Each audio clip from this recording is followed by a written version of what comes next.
Ouvrons notre Bible au livre d'Ézéchiel 19, Ézéchiel 19, comme plainte sur les princes et l'Église, comme plainte sur les princes et l'Église. Ézéchiel 19, versets 1 à 9, là, une parabole déplorant la ruine des rois de Juda. Verset 1. On trouve plusieurs lamentations dans tout l'Ancien Testament, des chants composés et chantés à la mort d'un individu ou au sujet de la destruction d'une nation. Le livre des Lamentations est une série de telles complaintes. Une des caractéristiques générales d'une lamentation hébraïque est le modèle une fois maintenant, qui contraste les gloires du passé avec la misère, l'indignité et la honte du présent. Tel est le modèle d'Ézéchiel au chapitre 19. En plus d'utiliser le terme Israël plutôt que Juda, qui est plus précis dans ce passage, Ézéchiel utilise également des princes pour indiquer les rois de Juda. Le pluriel indique qu'Ézéchiel a dans son esprit non seulement Sédécias, mais probablement toute la série des dirigeants injustes qui ont conduit Juda à sa dernière catastrophe. Versets 2 à 3. L'imagerie du lion se référant à Juda avait été utilisée depuis les jours des patriarches, depuis l'époque des patriarches, dans Genèse 49, versets 8 à 11. Le lion était un symbole de domination et Juda était la tribu qui régnerait sur les autres tribus d'Israël, de sorte que la référence d'Ézéchiel est au roi de Juda. Ézéchiel doit comparer le royaume de Juda à une lionne. Il doit comparer les rois de Juda aux petits lionceaux, aux petits des lions. Et ils étaient cruels et oppressifs pour leur propre sujet. La justice de Yahweh doit être reconnue lorsque ceux qui ont terrifié et asservi les autres sont eux-mêmes terrifiés et asservis. Ils sont eux-mêmes terrifiés et asservis. Une seconde. Fixer cette histoire.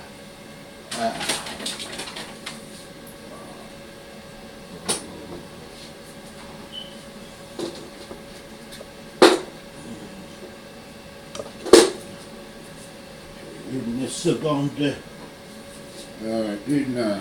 Un problème technique. J'essaie de le résoudre. Un problème technique. Juste 2 minutes.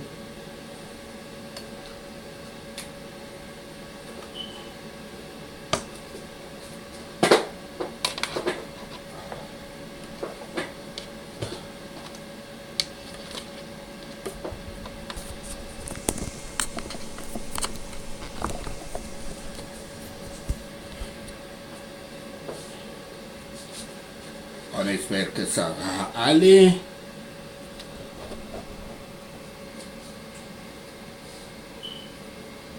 Donc, quand les enseignants, les prêcheurs, les prêcheurs de la religion forment des liens avec des personnes impies, leurs enfants grandissent généralement selon les maximes et les modes d'un monde méchant. L'avancement à l'autorité révèle l'ambition et l'égoïsme du cœur des hommes. Et ceux qui passent leur vie à faire le mal finissent généralement par la violence. Ceux qui passent leur vie dans le mal finissent généralement par la violence. Le déplacement de l'imagerie des échelles du lion à la vigne est encore un autre lien avec le livre de Genèse. Dans la prophétie de Jacob concernant son fils Judas, plus de 1500 ans, plus de 15 siècles plus tôt, l'avenir du garçon est représenté à la fois par la puissance du lion et la fécondité de la vigne dans Genèse 49, versets 8 à 11. Après l'alliance subséquente de Yahweh avec David, Juda avait connu 22 rois de David à Sédécias. Mais pendant ce temps, les rois de la maison de Juda étaient devenus arrogants. Ils avaient gouverné Juda sans égard à leurs obligations envers Yahweh ou envers le peuple d'Israël. Par conséquent, la lignée de la royauté a pris fin, du moins temporairement, parce qu'il n'y avait pas de branche assez forte laissée sur la vigne pour le sceptre d'un souverain. Il est important de noter que cette complainte est pour le peuple d'Israël, pas seulement pour les rois. Il s'agit des rois, mais elle sera chantée par et pour le peuple. Jérusalem était donc une vigne florissante et féconde.